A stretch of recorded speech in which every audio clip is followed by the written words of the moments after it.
our oppressors taught us. It's not based on what we thought, because we knew as black people that if you laid down and had sex with somebody's daughter, y'all had to stay together. Right. White people's culture was have sex and then leave each other. That wasn't our culture. They've been ripping our families apart for hundreds of years. As soon as we got free, nobody was more married than us. We took those families and those marriages, and then we built houses on those dirt roads. And the next generation turned the dirt roads into paved roads. The next generation was scientists, doctors, lawyers. We built HBCUs, black schools. Once we integrated, Dr. Claude Anderson explained, got rid of all of those black schools. So we go to the desegregated schools.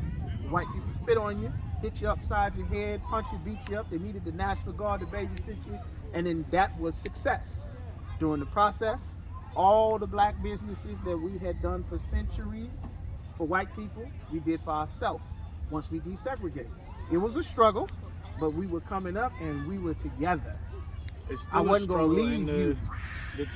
The togetherness, Yeah.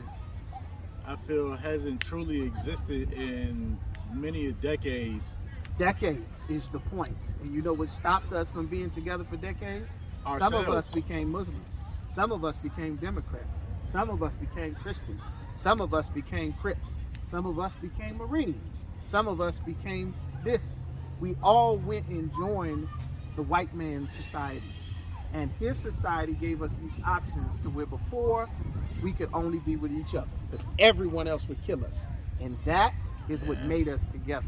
That's why the Lord has these things happening, so it's going to force our people to be back together.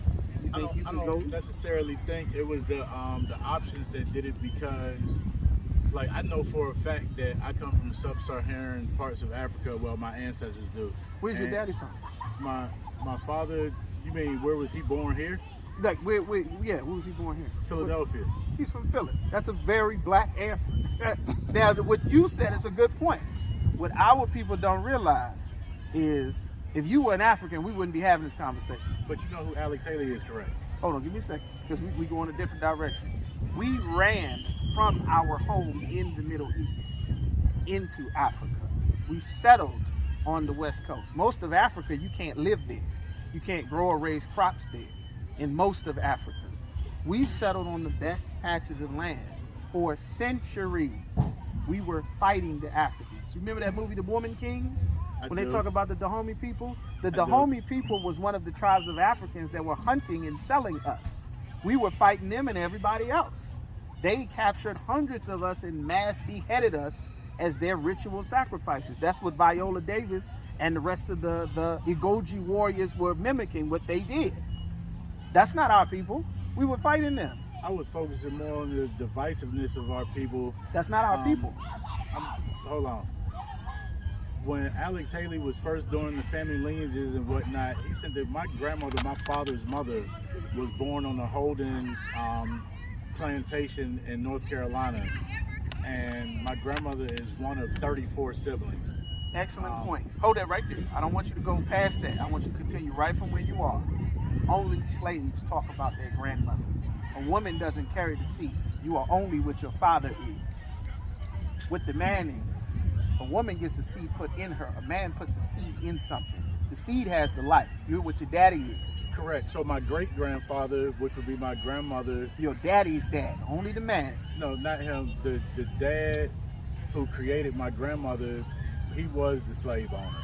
Okay. So my grandmother is... Okay, if the slave owner... Way lighter than her. She just was a little bit darker, not even much darker than that white woman right there. My father's mother was. Rest in peace to her.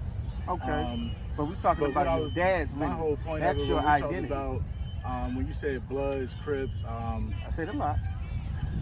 Muslims, Christians, when you named all of it, said none of that we got is our options. culture. Options that go in so many different directions. I don't think that was the problem, because if you go back to where we originate, none of us... Where do we originate? In a couple of different places. No, not we. You can't say we and then different places. I know where our people originate. You well, guess. Where my people are from, my ancestors, because I know my family lineages. I know my family's nationality, which is one of the fifths that were missing when they said that we weren't a whole man because we were missing creed and nationality. Our nationality, I know where my family on my father's side, since That's the important part. That's correct. That's important. From my father's side, I know where we originate from. Where? And the sub-Saharan parts of Africa. That's not a place. It's a couple of countries. I'm aware. We don't know the exact. Can't put a pin on the map, but it's like this circle. Because the actual ethnic Africans can do that, even if they live in a mud hut with their head up and elephants behind, which is actual African culture, brother. The only people on the planet that cannot tell you exactly who they are, where they're from, that if you ask every member of that family, everyone will give you a different answer.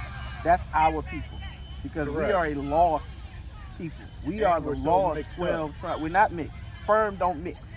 A woman got a dead egg, she bleeds out of her box every month. Men have live seed from the time they hit puberty at 13.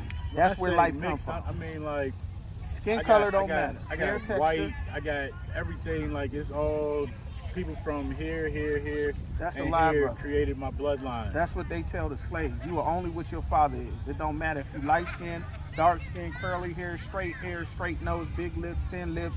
That's some slave nonsense. They sold us based on your characteristics, your skin color, your features, and your hair. They named us based on those things. That's not an identity. Only slaves think that way. They created that line of thought process for us to hide our actual identity. Did you get a flyer for our school, brother? Yeah. Like, what we teaching, I understand what you're saying, but according to the Bible, we teach the actual heritage of the only people on the planet where all of them have no idea, and they all think something different about their nationality, about their identity, about who their God is. The Arabs don't have 100 questions about who their Arab God is. The Chinese don't have 100 questions about what their Chinese spiritual practices are supposed to be. Neither do any of the other races of people, except when you get to our family as a people, our family in the Arabs' religion, they in the white man's religion, they in the Egypt's religion, they in these people's religion. That's because our people don't have our heritage, and that's in the Bible. But where did the Bible come from? The Bible came from our family records. Just like you sit down with a family book and you reading records, those are the records of one family of people. Great, granddaddy. We come from the Middle East. We fled into Africa, running from the Romans after they destroyed the rest of our capital city in Jerusalem. So you don't believe it was all one mass continent at first? No, that's not what I'm saying. What I'm telling you is who we are in the earth. Every other people know where they are. You don't have to ask an East Indian. Every one of them will give you the same answer. Every Chinese will give you the same answer. Every Japanese, they will all be able to tell you exact lineage because they're not the people who had their identity wiped out. We are. And the Bible is our records and our identity, and we prove it in our class. But